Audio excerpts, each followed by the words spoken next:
Olá galera, meu nome é Gabriel e hoje estou vindo aqui gravar uma teleaula sobre o neoclassicismo, onde nós podemos ver a definição, onde nós vamos ver também as características, algumas pinturas, não vou colocar as imagens infelizmente, e também onde nós podemos ver como foi a chegada do Brasil, como foi ele conseguiu se expandir, como foi ele conseguiu ser reconhecido no Brasil. Então vamos começar falando um pouquinho sobre a definição do neoclassicismo. O neoclassicismo foi um movimento artístico, pintura, literatura, escultura e arquitetura, surgido na Europa por volta de 1750, durante o século XIX.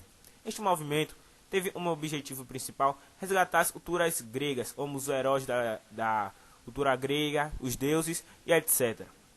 Vamos agora também ver algumas características principais. Valorização de temas e padrões estéticos da arte clássica antiga. Heróis e seres da mitologia grega, por exemplo, foram temas recorrentes nas pinturas e esculturas neoclássicas, como Perseus matando a cabeça de Medusa e outros. Forte influência das ideias filosóficas do iluminismo, principalmente as ligadas à razão. Na pintura, o uso de suas cores frias e a eliminação da perspectiva foram recursos muito utilizados. Ou seja, eles não gostavam muito de pintar, eles deixavam as cores bem frias do jeito que já vinham a escultura no caso. Valorização da simplicidade e pureza estética, principalmente na pintura, em contraste com os rebuscamentos, dramaticidades e complexidades do barroco e do rococó.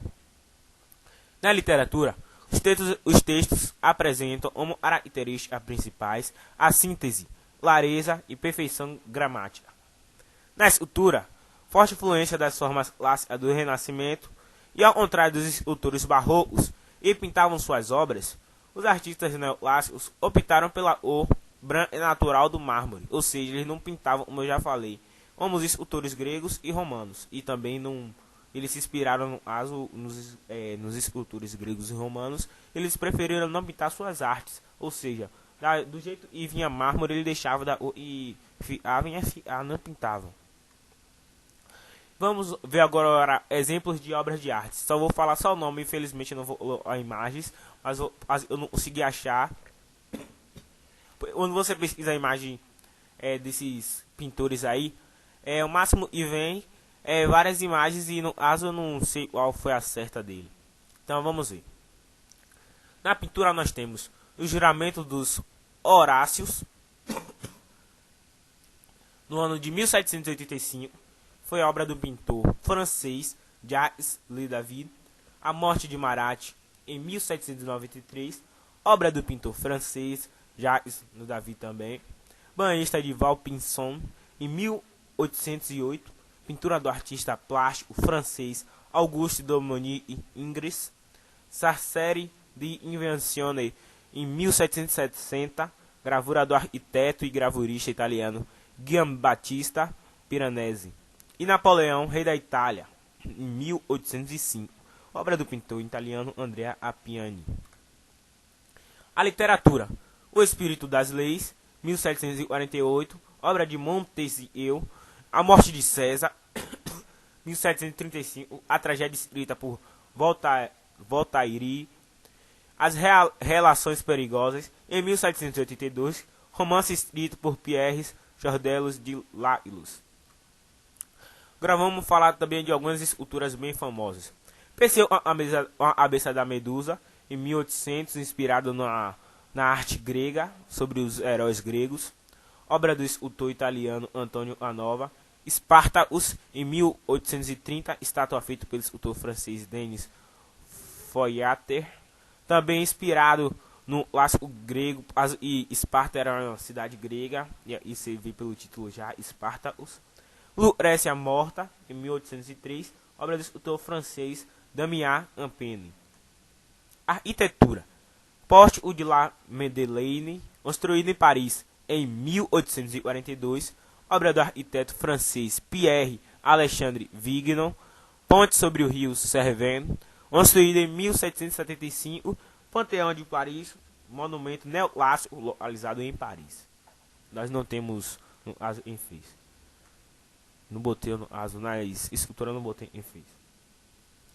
Agora vamos falar um pouquinho sobre o neoclassicismo do Brasil, como ele chegou E quem teve a maior influência, e nós sabemos que vai ser Dom João VI. Ele incentiva o desenvolvimento da cultura no Brasil, no caso, o neoclassicismo. No Brasil, o neoclassicismo teve início em 1816, com a chegada da missão artística francesa e a fundação da Escola Real de Artes e Ofícios. O movimento teve grande impulso com as ações de Dom João VI. Ele incentivava o desenvolvimento cultural no Brasil. Na literatura, podemos destacar o arcadismo. Esse no Brasil teve mais fama, o arcadismo. E buscava retratar a vida simples do campo e aspectos da natureza. Vamos falar agora também de alguns escritores brasileiros que fez muito sucesso. Foram os mais, na verdade, eles foram mais e se assemelharam à arte do neoclassicismo. Tomás Antônio Gonzaga e Cláudio Manuel da Costa. Eles foram dois escritores brasileiros e se enquadram nesse contexto cultural. Já na pintura, podemos destacar os pintores estrangeiros Rugendas, Taunay e Debrecht. Eles retrataram em suas pinturas cenas do cotidiano brasileiro da primeira metade do século XIX, além de várias paisagens, animais típicos, indígenas e diversos aspectos da natureza.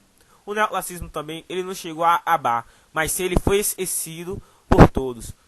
Por todos também não, por alguns. Então, como é que se fala? Ele não teve um fim. Nós não podemos colocar no slide e o neoclassicismo teve um fim. Mas sim, ele foi meio esquecido pelo povo, pela população.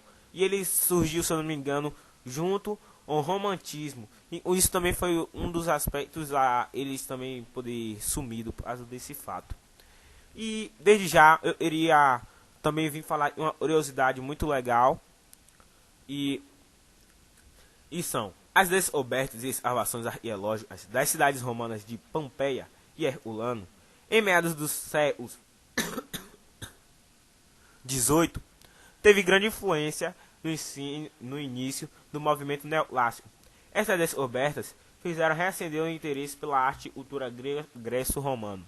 Tá vendo? E eles tanto se inspiraram em Grécia e em Roma, graças a essas descobertas e escavações arqueológicas nas cidades de Roma, de Pompeia e Herculano. E isso eles levaram a grande influência a ele começar a arte neoclássica e ela também ser bem associada à arte e à cultura do povos gregos e do povo romano. E eu iria agradecer pela sua atenção. E tá vendo aí os créditos aí. E desde já eu iria pedir muito obrigado. Desculpa aí por todos os erros. E não tinha narrado no trabalho, mas é assim mesmo. Eu te peço muito obrigado pela sua atenção e até mais.